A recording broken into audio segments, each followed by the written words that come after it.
Al-Iman TV, sarana penyubur keimanan. Assalamualaikum warahmatullahi wabarakatuh. Innal hamdalillah nahmaduhu wa nasta'inuhu wa nastaghfiruh wa na'udzu billahi min shururi anfusina wa min sayyiati a'malina. May yahdihillahu fala mudilla lahu wa man yudlil fala hadiya lahu. Wa asyhadu an la ilaha illallah wahdahu la syarika lahu wa asyhadu anna Muhammadan abduhu wa rasuluh. Amma ba'du, ya ayyuhalladzina amanu taqullaha haqqa tuqatih wa la tamutunna illa wa antum muslimun. Ya ayyuhan nasu taqu rabbakum alladzi khalaqakum min nafsin wahidah wa khalaqa minha zawjaha wa batha minhuma rijalan katsiran wa nisaa'a wattaqullaha alladzi tasaaluna bihi wal arham innallaha kana 'alaikum raqiba. Ya ayyuhalladzina amanu taqullaha wa qulu qawlan sadida yuslih lakum a'malakum wa yaghfir lakum dhunubakum wa man yuti'illaha wa rasulahu faqad faza fawzan 'azima. Amma ba'd. Kaum muslimin dan kaum muslimat, para pemirsa televisi Al-Iman dan para pendengar radio suara Al-Iman dimanapun Anda berada, semoga Allah SWT senantiasa melindungi antum semuanya dan kita semuanya, serta selalu memberikan pada kita hidayah dan taufik agar kita mengenal ilmu yang hak dan dapat mengamalkan ilmu itu dengan sebaik-baiknya. Karena yang terpenting dari ilmu adalah amal. Yang terpenting dari teori adalah bagaimana kita mempraktekkan teori itu. Ya, apalagi Islam dengan manhajnya, dengan akidahnya, dengan ibadahnya yang telah tertata begitu rapi, karena Islam adalah syariat Allah Azza wa Jalla dan sistemnya yang diturunkan kepada Nabi kita Muhammad sallallahu alaihi wa alihi wasallam untuk diterapkan di muka bumi ini bagi mereka orang-orang yang ingin mendapatkan kebahagiaan di dunia dan di akhirat. Kaum muslimin dan kaum muslimat rahimakumullah, para pemirsa yang budiman, insyaallah pada kesempatan yang baik ini kita melanjutkan penjelasan kitab Idahul Mahajjah fi Bayan Sabilis Salaf, yaitu penjelasan tentang mahajjah, jalan yang terang benderang, ya, yang dimiliki oleh para salafus saleh, yang dilalui oleh mereka, yang ditulis oleh Syekh Faisal bin Qazzar Al-Jasim hafizahullah ta'ala. Pembahasan kita yang lalu, ya, pada bab yang pertama, yaitu tentang ta'rif salaf, at-ta'rif bis salaf.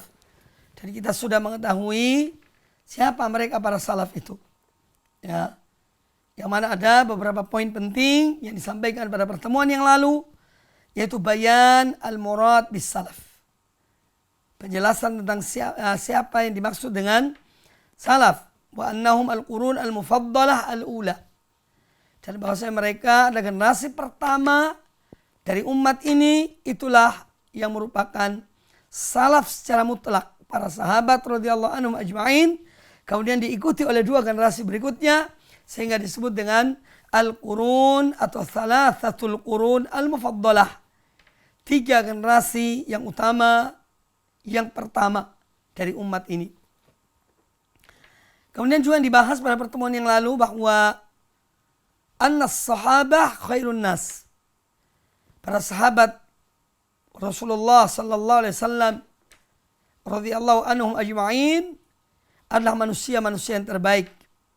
Wahum salaful ummah fi abwabil khair, dan mereka adalah pendahulu dari umat ini dalam semua kebaikan. Dalam semua kebaikan. Tidak ada yang bisa melebihi mereka dari umat ini, yaitu para sahabat radhiyallahu anhum ajma'in. Kemudian yang ketiga, anna khairiyat as-sahabah amma fi kulli abwabiddin, bahwa keutamaan kebaikan para sahabat itu adalah mencakup seluruh bidang agama ini. Ya, mereka adalah orang-orang yang berakidah benar, beribadah benar, berakhlak mulia, mengikuti bermuamalah yang terbaik, ya, itu para sahabat. Sehingga mereka adalah orang-orang yang mendapatkan rekomendasi, tazkiyah dari Allah dan Rasulnya sallallahu alaihi wasallam, yaitu para sahabat. Maka mengikuti mereka adalah dan menerapkan dalam diri kita, yaitu akidah, ibadah, muamalah, akhlak, suluk, dan yang lainnya. Dari semua aspek kehidupan. Kemudian juga bahwa poin yang kelima, al-mas'alah al-khamisah, annal intima' lis-salaf intima' li khairil qurun. Bahwa ketika seorang menisbahkan dirinya kepada salaf, berarti dia mengikuti generasi yang terbaik. Berarti dia berintisab, menisbahkan diri pada generasi yang terbaik. Ya. Tetapi penisbatan ini, ya, sedapat mungkin jangan hanya sekedar penisbatan. Ya, tetapi ayo diwujudkan dalam kehidupan sehari-hari, dalam beribadah kepada Allah, dalam berakidah dan akidah Islam yang hak, dalam bermanhaj dan metode mereka dalam semua bidang, berakhlak dan akhlak mereka, bermuamalah dengan muamalah mereka. Ini yang tentu kita harapkan. Bagaimana manhaj yang demikian indah ini diterapkan dalam kehidupan kita. Ya. Dan tetap kita ini harus memiliki kasih sayang kepada umat ini. Agar mereka mau mengikuti manhaj yang hak ini. Ya. Bagi kita melihat umat ini, mereka adalah saudara-saudara kita. Walaupun ada di antara mereka atau bahkan mungkin banyak di antara mereka menyimpang dari manhaj salaf.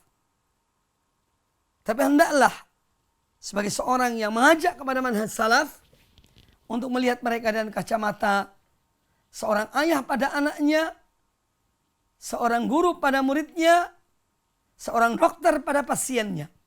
Yang dia ingin pasiennya sembuh, seorang ayah ingin anaknya berhasil, ya, dan seterusnya. Kacamata kasih sayang seorang muslim kepada saudaranya. Kaum muslimin dan kaum muslimat rahimakumullah, mari kita lanjutkan pembahasan yang kedua, babut ta'rif bis sunnati wa ahliha. Ini pembahasan bab berikutnya, bab at-ta'rif bis sunnah. Bab tentang definisi sunnah. Apa sih sunnah itu? Wa ahliha. Dan siapa mereka ahlu sunnah itu?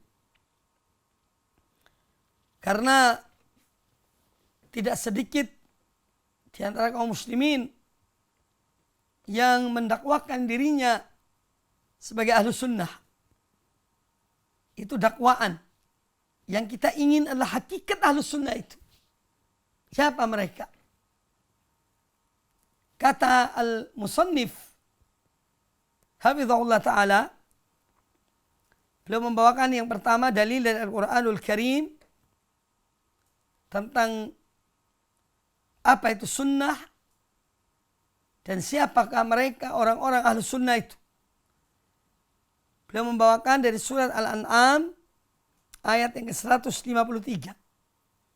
Yang mana Allah Azza wa Jalla berfirman, wa anna hadza sirati mustaqiman fattabi'uh. Dan bahwasanya ini adalah jalanku, maka ikutilah dia. Ikutilah dia. Wa la tattabi'us subul. Dan jangan kamu mengikuti jalan-jalan yang banyak. Karena subul di sini dalam bentuk jamak. Ini menunjukkan adanya jalan-jalan yang banyak. Ya. Wala tatabi'us subul fatafarraqu bikum an sabilih. Niscaya kalian akan bercerai-berai dari jalan Allah yang hak. Ya. Dzalikum wassakum bihi la'allakum tattaqun. Demikianlah dan itulah yang dia wasiatkan kepada kamu. La'allakum tattaqun, agar kalian bertakwa. Pada ayat ini ada beberapa hal, beberapa perkara yang harus kita pahami. Yang pertama, ketika Allah Subhanahu wa taala menyebutkan wa anna hadza sirati. Ini sirat artinya tariq, jalan, dengan menggunakan kata tunggal. Ya. Wa anna hadza sirati mustaqiman fattabi'uh. Dan bahwasanya ini adalah jalanku yang lurus, maka ikutilah dia. Ini menunjukkan bahwa jalan menuju Allah itu, ya, jalan yang menghantarkan seseorang sampai kepada Allah Ta'ala itu hanya satu. Hanya satu. Yaitu apa yang dibawa oleh para rasul. Yang mereka mengajak umat-umat mereka untuk mengikuti jalan itu. Semua rasul. Yang terakhir adalah Nabi kita Muhammad sallallahu alaihi wa alihi wasallam. Beliau mengajak manusia untuk mengikuti jalan Allah. Dan menunjukkan jalan Allah itu satu. Ya. Dan harus kita bisa membedakan ketika seorang misalnya mengatakan banyak jalan menuju surga. Kalau ini dimaksud jalan di sini menuju surga artinya amal-amal kebaikan. Ya, banyak jalan menuju surga.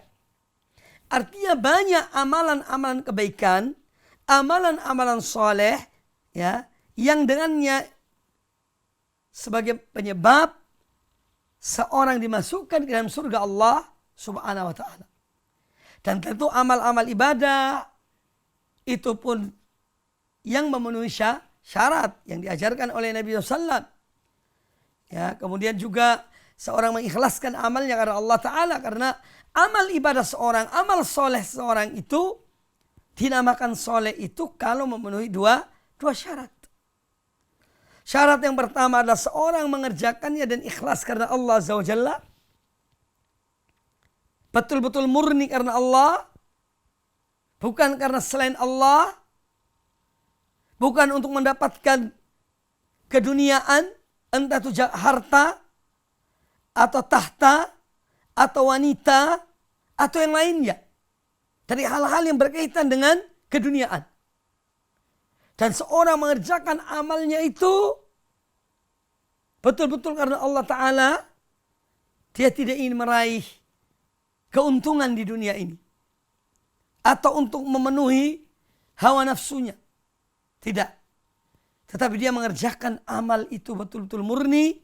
Hanya untuk Allah Subhanahu wa ta'ala. Liwajhillah.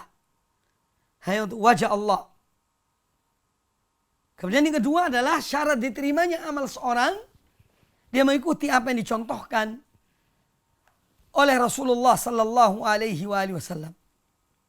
Apa yang dicontohkan oleh Rasulullah SAW. Maka di sini pentingnya kita pelajari. Dan oleh karena itu para ulama menulis kitab-kitab mereka. Tentang masalah-masalah ibadah contohnya. Ya. Kitab At-Taharah tentang Taharah. Bagaimana berwuduknya Nabi SAW, bagaimana sholatnya Nabi SAW, kitabus salah, kitabus siyam, kitabus zakah, kitabul hajj, kitabul janaiz, dan seterusnya. Karena semua ada aturannya. Sehingga para ulama menulis kitab-kitab itu dan berdasarkan pada Quran dan Sunnah. Ya. Jadi harus mengikuti apa yang dicontohkan oleh Nabi SAW. Kalau ada pendapat seseorang, entah dia itu alim, ya, kelihatannya bertentangan dengan apa yang diajarkan oleh Nabi SAW, maka kita tidak bisa memakainya. Walaupun tetap menghormati orang itu. Orang alim itu dia berijtihad. Ya. Orang yang berijtihad, apabila ijtihadnya itu tepat, benar, sesuai dengan kebenaran, maka dia mendapatkan dua pahala. Tetapi kalau ijtihadnya itu salah, keliru, orang yang berijtihad itu tetap mendapatkan satu pahala. Pahala ijtihadnya. Pahala ijtihadnya. Jadi demikian. Kalaupun misalnya ada seorang alim, karena kadang-kadang ada orang mengatakan, loh ini kan alim. Ya. Masa orang alim ini keliru? Ya bisa saja. Yang namanya manusia itu bisa keliru, bisa salah. Makanya Nabi SAW mengatakan, kullu bani Adam khatta'un wa khairul khatta'in at-tawwabun. Setiap bani Adam pasti berbuat kesalahan. Ya. Karena manusia tidak ada yang terpelihara dari kesalahan, dari kekeliruan. Dan ini dinyatakan oleh siapa? Oleh Rasulullah Sallallahu Alaihi Wasallam. Namun dalam orang itu berijtihad, orang alim itu, kita tetap menghormati orang alim tersebut. Ya, tapi pendapatnya yang keliru, pendapatnya yang tidak sesuai dengan apa yang dicontohkan, atau yang tidak sesuai dengan apa yang diturunkan oleh Allah dan disampaikan oleh Nabi SAW, maka kita tidak memiliki kewajiban untuk mengikutinya dalam hal tersebut. Dalam hal yang dia keliru dalam masalah ijtihadnya itu. Ya. Jadi bahwa ketika Allah Ta'ala mengatakan wa anna hadza sirati mustaqiman fattabi'uh, bahwa ini adalah jalanku yang lurus, maka ikutilah dia, ini menunjukkan bahwa jalan menuju Allah Ta'ala adalah hanya satu. Jalannya para Rasul, yang terakhir adalah jalannya Nabi kita Muhammad, atau yang dibawa oleh Nabi kita Muhammad Sallallahu Alaihi Wasallam. Ini yang akan menyampaikan seorang kepada Allah Subhanahu Wa Ta'ala, kepada kecintaannya, kepada ridhonya, kepada keridhoannya, kepada janjinya berupa pahala, berupa balasan, berupa ganjaran yang akan diberikan kepada mereka yang mengamalkannya.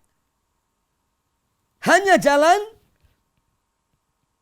yang ditunjukkan oleh Rasulullah Sallallahu Alaihi Wasallam. Kalau ada orang yang membuat jalan yang lain, ya, dia bikin cara sendiri. Kemudian dia mengatakan bahwa jalan ini menuju Allah Ta'ala, maka ini adalah jalan yang salah dan keliru, yang tidak boleh diikuti. Ya. Tidak boleh diikuti. Jadi wa anna hadza sirati mustaqiman fattabi'uh menunjukkan bahwa jalan Allah, atau jalan yang menyampaikan seorang hamba kepada Allah Ta'ala adalah hanya satu. Ya, yaitu yang dibawa oleh Nabi Sallallahu Alaihi Wasallam. Ya. Maka semua yang diajarkan oleh Nabi SAW, dari amalan-amalan, ibadah-ibadah, baik yang wajib maupun yang sunnah, ya, kalau kita mengikutinya dengan baik, ya, berarti kita menuju kepada jalan Allah Subhanahu Wa Ta'ala. Ya. Kemudian Allah memerintahkan, fattabi'uh, ikutilah jalan yang satu ini. Ya. Maka kita mempunyai kewajiban untuk mengikuti jalan yang satu ini. Kewajiban bagi setiap orang muslim muslimah, mukmin mukminah yang beriman pada Allah dan Rasulnya. Fattabi'uh. Maka setiap orang dituntut untuk mengikuti jalan ini. Ya. Untuk mengikuti jalan ini. Makanya ini kewajiban kita untuk mempelajari jalan Allah ini. Ya. Ini kewajiban setiap orang muslim untuk belajar, menuntut ilmu, mengetahui jalan yang hak menuju Allah Subhanahu Wa Ta'ala. Kemudian setelah Allah memerintahkan kepada kita untuk mengikuti jalan yang satu ini, jalan kebenaran yang dibawa oleh Nabi Sallallahu Alaihi Wasallam, yang diikuti oleh para sahabat dan orang-orang yang mengikuti mereka dengan baik. Kemudian Allah melarang dari mengikuti jalan-jalan yang banyak, Kata Allah Ta'ala, wala tattabi'u as-subula. Dan janganlah kalian mengikuti as-subul. Ini jamak dari sabil. Sabilun, sabilani, subulun. Ini menunjukkan bahwa jalan-jalan penyimpangan dari kebenaran itu banyak. Makanya nanti akan dijelaskan tentang ada firqah-firqah dalam Islam ini. Kelompok-kelompok yang banyak. Ya. Yang masing-masing dengan pemikirannya, dengan alirannya, mentakwilkan ayat, mengartikan ayat sesuai dengan hawa nafsunya. Sehingga menyimpang dari jalan Allah dan Rasulnya yang diikuti oleh para sahabat radhiyallahu anhum ajma'in. Wala tattabi'us subul. Dan janganlah kalian mengikuti jalan-jalan yang banyak. Fatafarraqu bikum an sabilih. Karena niscaya jalan itu akan mencerai-beraikan kalian dari jalan Allah. Jangan mencerai-beraikan kalian. Kalian akan bercerai-berai dari jalan Allah yang lurus itu. Karena di setiap pinggir-pinggir jalan itu ada syaitan. Jalan-jalan yang banyak. Syaitan itu mengajak orang yang berjalan di atas jalan yang lurus supaya dia menyimpang dari jalan yang benar. Maka kita melihat kemudian muncullah firqah-firqah sesat dalam umat ini. Yang kemudian mereka mempunyai landasan-landasan sendiri. Mengambil ayat, memaknai ayat sesuai dengan apa yang mereka inginkan. Tidak lagi merujuk kepada ulama-ulama dari kalangan sahabat, tabi'in dan orang-orang yang mengikuti mereka dengan baik. Wala tattabi'us subul fatafarraqu bikum an sabilih. Ya. Niscaya kalian akan bercerai-berai dari jalan Allah.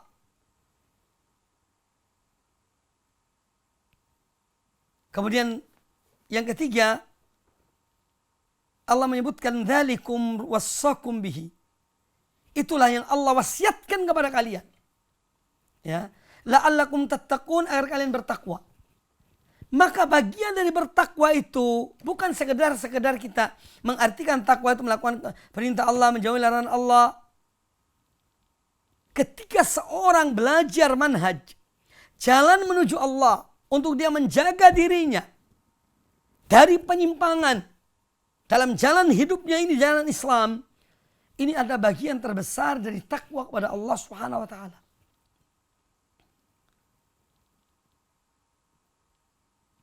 Bagian terbesar dari takwa kepada Allah Subhanahu wa taala, bagaimana seorang ingin menyelamatkan dirinya dari kesesatan, dari penyimpangan, dari penyelewengan terhadap ayat-ayat Allah dan hadis-hadis Nabi sallallahu alaihi wasallam.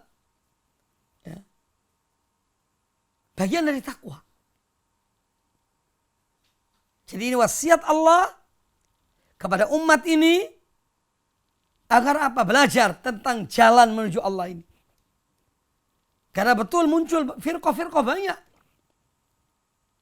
Rafidhah, ada Murji'ah, ada Khawarij, ya, dan yang lainnya.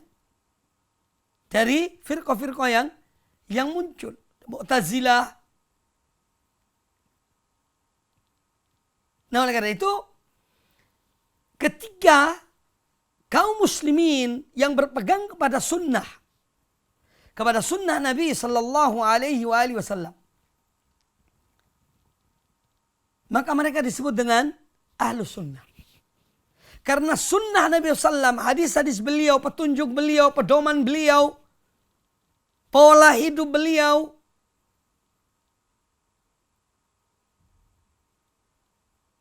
berdasarkan dalil dari Quran dan sunnah tadi, maka orang-orang yang tidak mau yang lainnya kecuali sunnah, mereka disebut dengan ahlus sunnah.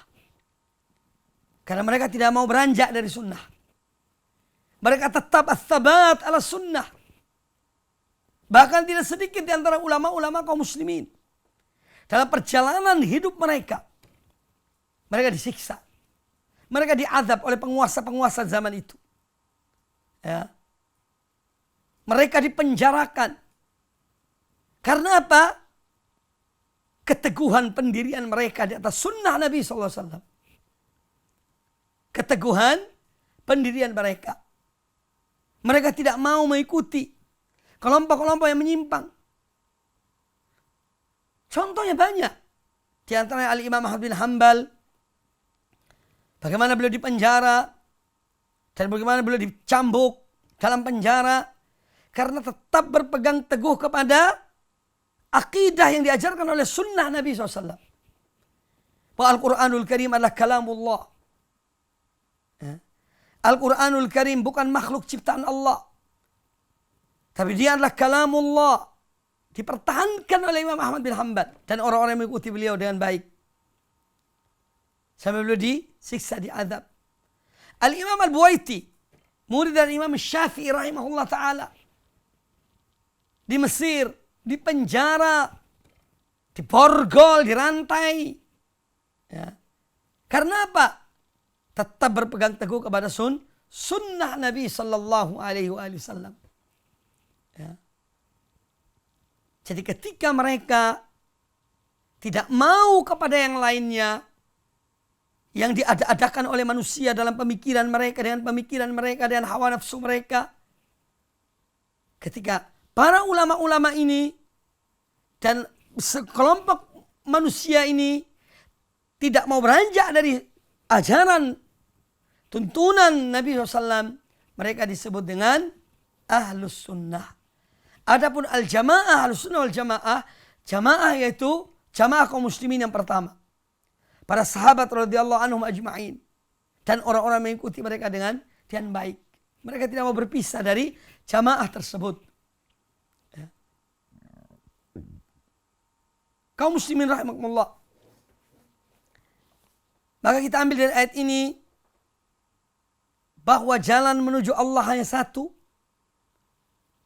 yaitu yang dibawa dan diajarkan oleh Nabi sallallahu alaihi wasallam, yang diikuti oleh para sahabat, tabi'in dan orang-orang yang mengikuti mereka dengan baik. Yang kedua, kita diperintahkan untuk mengikuti jalan itu. Tentu ini mengandung perintah untuk mempelajari jalan tersebut. Tidak sekedar ikut-ikutan. Tapi mempelajari, belajar. Mengenal jalan itu. Agar kita mengikutinya. Yang ketiga, umat ini dilarang dari mengikuti kelompok-kelompok yang menyimpang dari jalannya Rasulullah SAW dan para sahabat beliau. Serta orang-orang yang mengikuti mereka dengan baik. Karena ini yang akan mencerai-beraikan umat. Dan betul.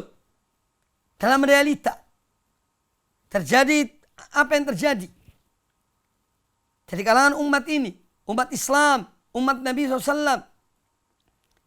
Banyak kelompok-kelompok. Karena apa? Yang menyimpang dari jalan sunnah itu. Ya. Kemudian yang keempat yang diambil dari ayat ini, bahwa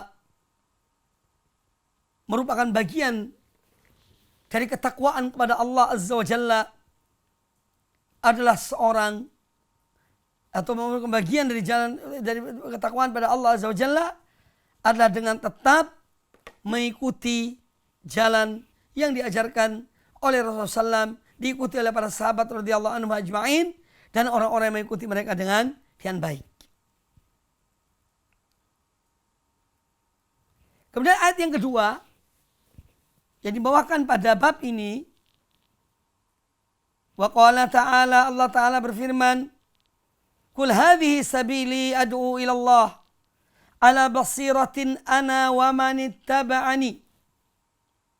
Qul, katakanlah wahai Muhammad, perintah Allah kepada Nabi sallallahu alaihi wasallam,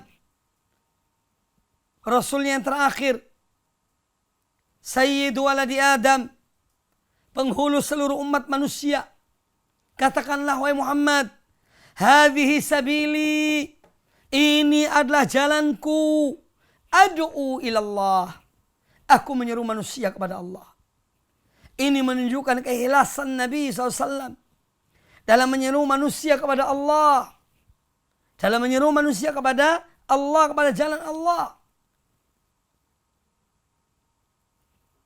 Qul hadhihi sabili, ini adalah jalanku, ad'u ilallah. Aku mengajak manusia kepada Allah ala basiratin. Ana. Ala basirah. Ala ilmin. Wa ma'rifah. Yaitu di atas ilmu dan pengetahuan tentang jalan Allah itu. Beliau mengajak manusia kepada Allah dan ilmu. Bukan dengan hawa nafsu.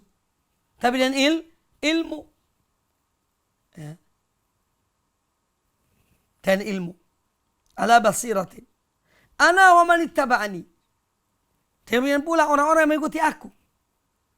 Ini mereka mengajak manusia di jalan Allah di atas ilmu. Makanya ini salah satu ciri ulama-ulama salaf dan ciri dakwah salafiyah, yaitu di atas ilmu.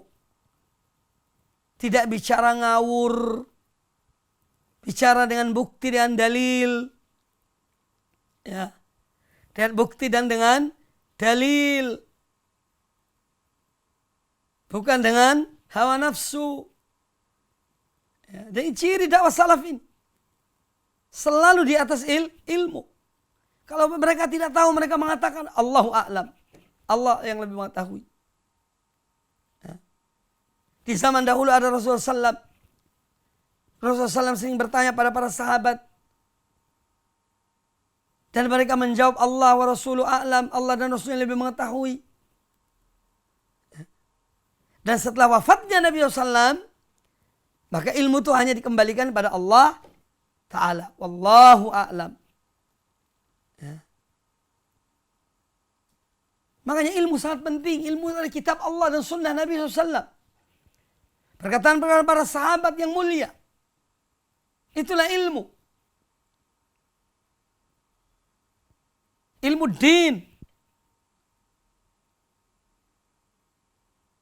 Maka ciri yang sangat khas di antara sekian khasais, keistimewaan dakwah salaf adalah berdakwah di atas ilmu, dengan ilmu.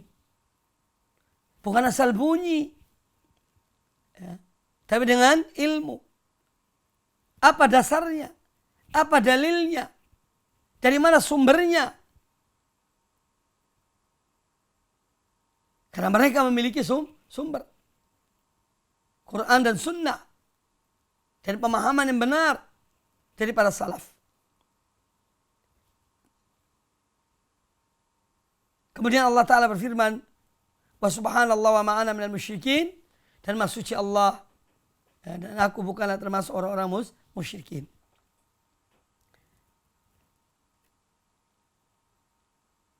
Para pemirsa, semoga senantiasa dirahmati Allah Azza wa Jalla. Kemudian kata al-muallif rahimahullah, hafizahullah ta'ala. Wa anil Irbad bin Sariyah radhiyallahu anhu. Anin Nabi sallallahu alaihi wasallam qal. Dan dari al-Irbad bin Sariyah al-Fazari radhiyallahu anhu. Dari Nabi sallallahu alaihi wasallam beliau bersabda, fa innahu man ya'ish minkum fasayara ikhtilafan wa yarah ba'di ikhtilafan katsira. Fa 'alaikum bi sunnati wa sunnatil khulafa'ir rasyidin al-mahdiyyin addu 'alaiha bin nawajid wa iyyakum muhdatsatil umur fa inna kulla muhdatsatin bid'ah wa inna kulla bid'atin dhalalah. Hadis Al-Irbad bin Sariyah. Sebagai landasan yang menunjukkan sunnah itu jelas. Dan bid'ah itu jelas dalam agama ini. Kata Nabi alaihissalam, innahu man ya'ish minkum. Sesungguhnya orang yang akan hidup di antara kamu sekalian. Ba'di, sesudah aku, yang sudah aku mati, meninggal. Ya. Yarah ikhtilafan katsira. Dia akan melihat banyak perbedaan perselisihan. Ini saya jelaskan pada beberapa waktu yang lalu. Yang menunjukkan bahwa adalah penyakit Diberitahukan oleh Nabi SAW akan ada muncul penyakit ini. Lalu beliau memberikan obatnya. Apa obatnya? Fa'alaikum bisunnati. Maka hendaklah kalian berpegang teguh pada sunnahku. Wa sunnatil khulafa'ir rasyidin al-mahdiyyin. Dan sunnah para khulafa'ir rasyidin al-mahdiyyin yang mereka mendapat petunjuk dari Allah Ta'ala. Mereka berada di atas petunjuk. Addu 'alaiha bin nawajid. Gigitlah. Ya, ini sunnah tersebut, sunnahku dan sunnah para khulafa ar-rasyidin. Sesudah aku, gigitlah sunnah itu dengan gerahang-gerahang. Ya, ini peganglah kuat-kuat. Jangan sampai lepas. Karena penggunaan istilah ini, uslub ini, cara ini, ya, yaitu menggigit sesuatu dengan gerahang, ini menunjukkan kekuatan dalam menggigit. Kekuatan dalam menggigit. Ya. Kalau seorang menggigit sesuatu dengan kuat tapi hanya gigit depan, bisa patah gigi depannya itu. Tapi kalau dengan gerahang dia akan lebih kuat. Tenaga dan kemampuannya untuk menahan itu akan lebih kuat. Ya, maka ini adalah satu kata kiasan. Dalam arti menggambarkan perintah Nabi SAW kepada kita untuk betul-betul berpegang kepada sunnah beliau dan sunnah para khulafa ar-rasyidin di saat munculnya berbagai macam perbedaan. Perselisihan. Dan ini bukan perselisihan dalam masalah-masalah kecil. Bukan dalam masalah-masalah furu'iyat. Cabang-cabang dalam fikih. Tidak. Tapi dalam masalah akidah pun berselisih. Perbedaan yang sangat jauh antara satu kelompok dan kelompok yang lain.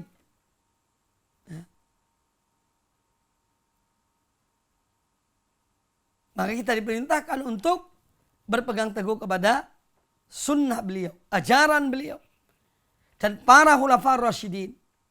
Nah, ini menunjukkan bahwa apa yang dilakukan oleh para khulafa ar-rasyidin, khususnya 4 orang sahabat, Abu Bakar Siddiq, Umar bin Khattab, Uthman bin Affan, dan Ali bin Abi Thalib radhiyallahu anhum ajma'in. Ya, apa yang mereka contohkan? Ini adalah bagian dari sunnah. Bukan bid'ah. Tapi sunnah.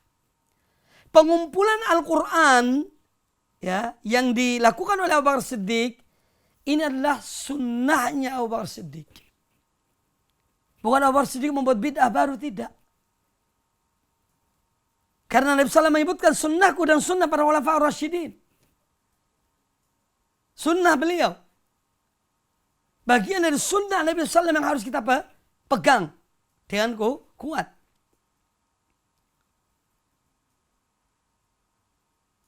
Kaum muslimin, para pemirsa TV Al-Iman dimanapun anda berada, rahimakumullah.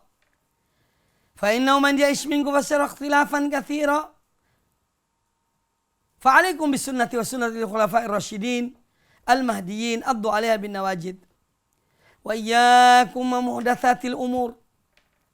Dan waspadalah kalian, hati-hatilah kalian. Ini adalah peringatan dari Nabi sallallahu alaihi wasallam. Wa iyyakum muhdatsatil umur, hati-hatilah kalian. Waspadalah kalian, aku ingatkan kalian, awas terhadap sesuatu atau hal-hal yang baru yang diada-adakan di dalam agama ini. Hati-hati. Fa inna kulla muhdatsatin bid'ah wa inna kulla bid'atin dhalalah. Karena setiap hal-hal yang baru yang diadakan dalam agama ini adalah suatu perbuatan bid'ah, dan setiap bid'ah adalah suatu kesesatan. Yang mengatakan ini adalah Rasulullah SAW.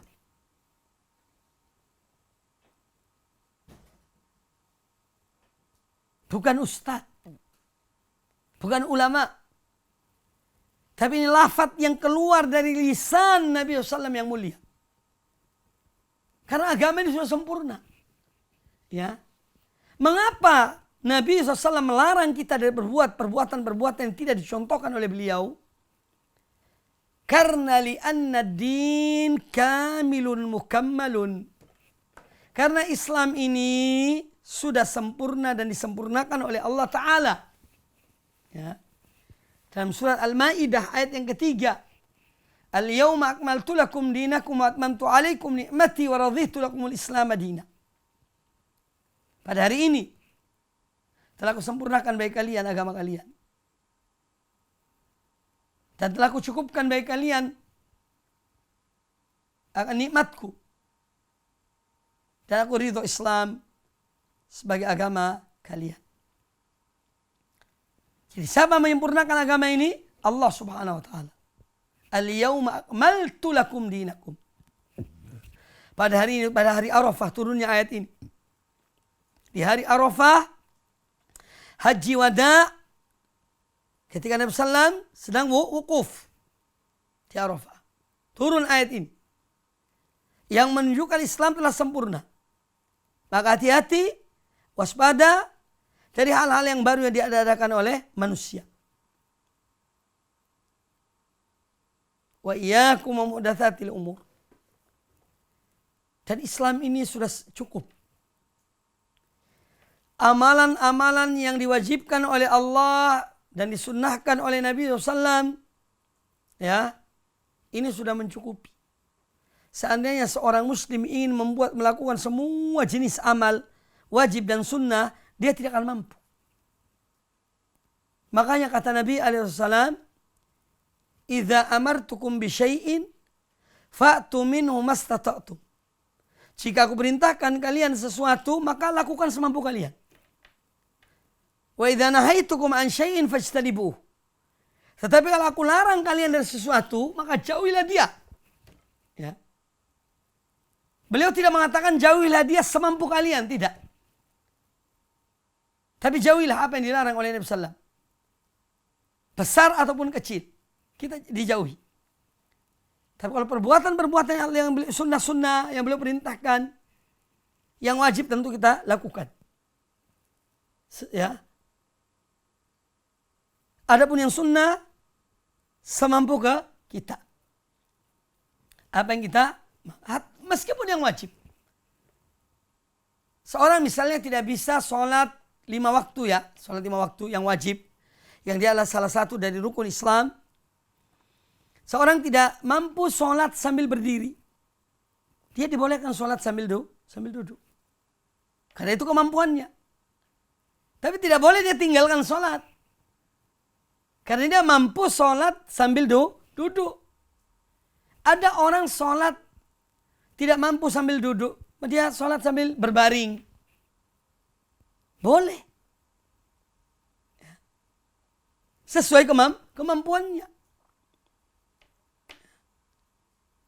Jadi seandainya kita mengikuti, mempelajari kitab-kitab sunnah Nabi SAW, hadis-hadis beliau, kita akan jumpai betapa banyaknya amal-amal sebetulnya dalam Islam ini.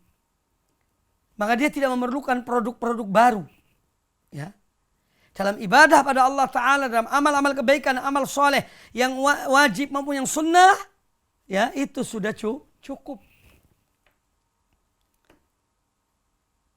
Seorang tidak akan mampu melakukan secara menyeluruh. Jadi amalan-amalan sunnah itu. Makanya ada amalan-amalan yang demikian variasi dalam Islam. Ini untuk memberikan peluang pada setiap orang sesuai kemampuannya. Ada orang tidak bisa puasa sunnah Senin Kemis. Atau puasa sunnah Daud. Maka dia diberi peluang puasa sunnah Senin Kemis. Ada orang tidak mampu puasa sunnah Senin Kemis. Dia diberi peluang puasa sunnah 3 hari setiap bulan. Ada juga yang tidak mampu. Karena satu hal. Maka dia dibolehkan puasa tahunan. Misalnya sunnah Arafah. Ketika kaum muslimin sedang wukuf di Arafah. 10 Muharram. Ya. Ada orang tidak bisa berpuasa. Dia tidak mampu. Kecuali yang wajib misalnya. Maka dia memilih amalan yang lain. Dia sholat di malam hari. Sholat tahajud. Ada orang tidak bisa sholat tahajud. Karena dia punya tugas-tugas di pagi hari. Harus bangun pagi. Dan seterusnya. Ya. Maka ada amalan yang lain. Baca Al-Quran. Ada zikir. Dan berbagai macam azkar yang sunnah yang diajarkan oleh Nabi SAW. Maka nikmat. Islam ini betul-betul rahmat. Ya. Kalau saja dia rahmat bagi alam semesta ini, bagi seluruh manusia, apalagi untuk kaum mukminin, kaum muslimin. Ya. Makanya kita bersyukur pada Allah Azza wa Jalla. Dan kita diberi hidayah, diberi taufik oleh Allah Azza wa Jalla untuk apa? Untuk mengikuti sunnah beliau. Yani kita diberi hidayah untuk memeluk Islam. Satu nikmat yang luar biasa. Amalan-amalan kebaikan dalam Islam sangat banyak. Ya.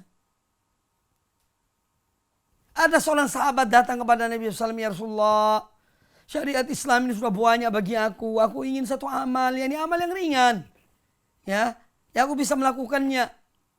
Kata Nabi SAW, la yazalu lisanu aradban min dzikrillah. Ya. Hendaklah lisanmu senantiasa basah karena berzikir pada Allah. Amalan yang ringan. Ya. Subhanallah, walhamdulillah, wala ilaha illallah, wallahu akbar. Atau zikir-zikir yang lainnya. Maka amalan Islam yang diajarkan oleh Islam, yang disunahkan oleh Nabi SAW dalam hal ibadah, ya ini sudah cukup. Islam tidak memerlukan produk-produk baru dari akal-akal manusia atau perasaan mereka atau hawa nafsu mereka, tidak. Tidak perlu. Karena sudah sangat banyak amalan-amalan ibadah yang ada dasarnya, ada contohnya dari Nabi sallallahu alaihi wasallam. Ya. Dan amal-amal dalam Islam ini ringan. Inna dina yusrun. Sungguhnya agama ini ringan. Ya. Tidak berat. Tapi coba lihat. Perbuatan-perbuatan yang tidak dicontohkan oleh Nabi SAW. Yang dibuat oleh manusia. Dan hawa nafsu mereka. Banyak yang memberatkan. Banyak yang memberatkan. Ada orang disuruh membaca surat Yasin 40 kali. Kalau barangnya hilang 40 kali. Ya. Apa ringan tak baca Yasin 40 kali? Berat. Ada orang suruh baca Qul huwallahu ahad 1000 kali. Subhanallah. Ya. Betul ambilnya dari Al-Quran. Tapi ketika pembebanan dan bilangan-bilangan itu, yang Allah tidak turunkan dasarnya, ini justru memberatkan. Makanya ketika kita mengikuti sunnah Nabi SAW, para sahabatnya, Islam ini mudah dan ringan. Tidak berat. Yuridullahu bikumul yusra wa la yuridu bikumul usra. Allah menghendaki bagi kalian kemudahan dan Allah tidak menghendaki kesulitan bagi kalian. Alangkah indahnya Islam ini. Ya. Falhamdulillah ala nikmatil Islam. Maka kita bersyukur pada Allah Ta'ala atas nikmat Islam yang Allah berikan kepada kita. Kemudian kata al-musannif, wa an Abi Hurairah radhiyallahu anhu qala, dan dari Abu Hurairah radhiyallahu anhu beliau berkata, qala Rasulullah sallallahu alaihi wasallam, Rasulullah sallallahu alaihi wasallam bersabda, khallaftu fikum syai'aini lan tadillu ba'dahuma kitaballahi wa sunnati wa lan yaftariqa hatta yarida alayya al-haud. Khallaftu fikum syai'ain. Aku tinggalkan pada kalian dua hal. Lan tadillu ba'dahuma, kalian tidak akan tersesat dengan dua peninggalanku ini. Jadi kalau kalian berpegang teguh padanya, kalian mengikutinya, kalian tidak akan tersesat. Dan dua perkara yang aku tinggalkan. Ya. Kitab Allahi wa sunnati. Yaitu kitab Allah Al-Quranul Karim dan sunnahku. Dan sunnah Nabi sallallahu alaihi wasallam. Walan yaftariqa, dan tidak akan terpisah antara Quran dan sunnah hatta yarida alayyal haud, sampai di hari kiamat kelak. Ketika Nabi SAW di al-haud, ini menunjukkan Tidak bisa dipisahkannya antara Al-Quran dan Sunnah. Ya. Makanya ketika muncul kelompok ingkarus sunnah yang mengingkari sunnah hadis-hadis Nabi SAW, maka bangkitlah para ulama kaum muslimin. Mereka membantah terhadap kelompok sesat ini. Kelompok yang menyimpang dari kaum muslimin. Jadi jalannya Islam dan ahlul Islam. Ketika mereka mengingkari sunnah Nabi SAW. Para ulama menulis ya, untuk membantah kelompok tersebut. Maka tidak bisa dipisahkan antara Quran dan sunnah. Ya. Karena Allah mengutus Nabi SAW adalah untuk menjelaskan Al-Quranul Karim. Untuk memberi contoh pada manusia. Ya. Maka marilah kita betul-betul memahami hal ini. Sehingga kita tetap istiqamah di atas jalan yang benar. Dan ini semua harus dengan ilmu. Jangan belajar. Mendatangi majelis ilmu. Bukan dengan berpangku tangan. Ikut-ikutan. Tidak. Tapi dengan belajar. Kaum muslimin rahimakumullah. Demikian pembahasan kita pada kesempatan yang baik ini. Sampai di sini insyaallah materi kita lanjutkan pada kesempatan akan datang. Aku qouli hadza wallahu taala a'lam. Al Iman TV, sarana penyubur keimanan.